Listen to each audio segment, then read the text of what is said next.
Sarah Palin is back, and she's not happy. David Shuster is live in Washington with the story. And, David, I don't think she ever went away. That's the key here. She's not away. She's yeah, talking. That's right. Not that that's a bad thing. Yeah, that's right. Well, Tamara, call it Palin Unplugged. The Alaska governor's ripping into the media in a new conservative documentary. She said the accusations about her during the campaign were downright scary. So, you know, I have the same question that perhaps you do and others who would participate in this documentary, even trying to figure out, is it political? Is it sexism? What is it that drives someone to believe the worst and perpetuate the worst in terms of gossip, lies? But that's not the only thing that's got Palin upset. Just last night, her office released a statement accusing the media of unfair treatment once again. She says her comments in this new film are being taken out of context. John Ziegler is the filmmaker who interviewed Sarah Palin. And John, Palin says your decision to post excerpts on YouTube led to misleading reports. Your take?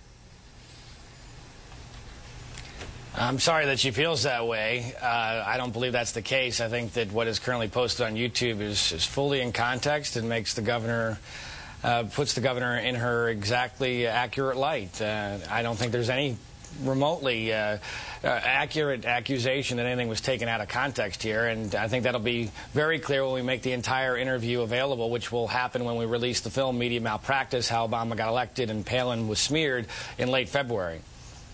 Well, let's get to some of those clips. The Katie Couric interview in many ways started her decline in support. In your documentary, she watches as the ladies of The View react to the Couric interview. Let's take a listen.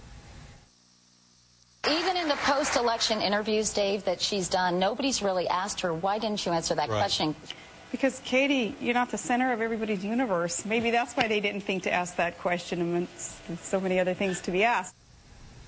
Of course, that was the question about what does she read. You've been quoted as saying that Palin was assassinated by the media?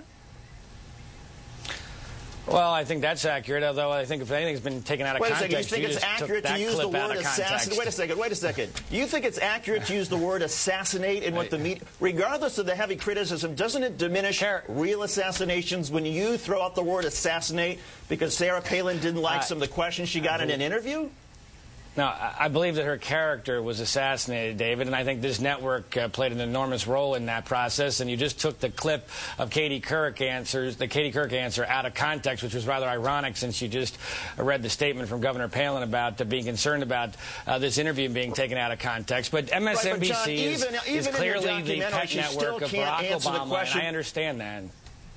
Well, John, even in your documentary, at least the clips that you've released, she still can't answer. At least it takes her several opportunities. She still really can't explain what she reads.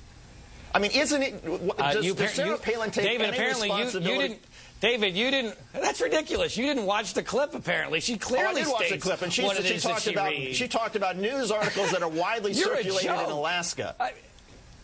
John, you are a joke. The joke is the fact that you and Sarah Palin can't take any responsibility. An agenda John, by you and Sarah Palin can't take any responsibility for the fact that she wasn't prepared to run for vice president. Does she ever acknowledge in any of your interviews that maybe she had some responsibility for things not working out? So is that your opinion, David? Is that your opinion, David, as an alleged news person?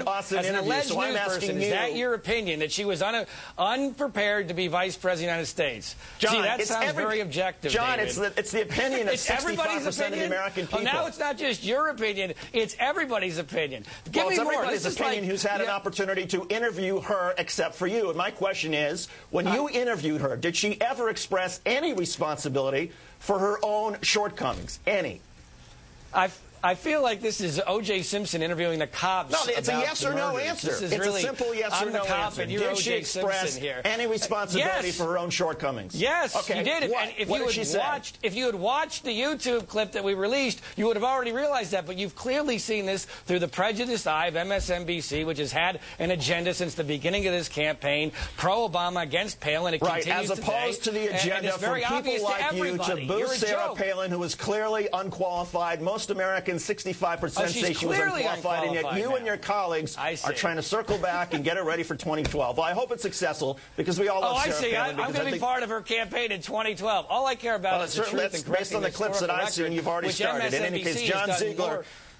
I see. John, clearly no agenda on your part. Clearly no agenda. Have fun. Right. Congratulations on the election, whatsoever. David. Good job. But, John, you know what? I love arguing with you, and you're always welcome to come back. Thank you, David. All right, John Ziegler's got an interesting documentary, whether you like it or not.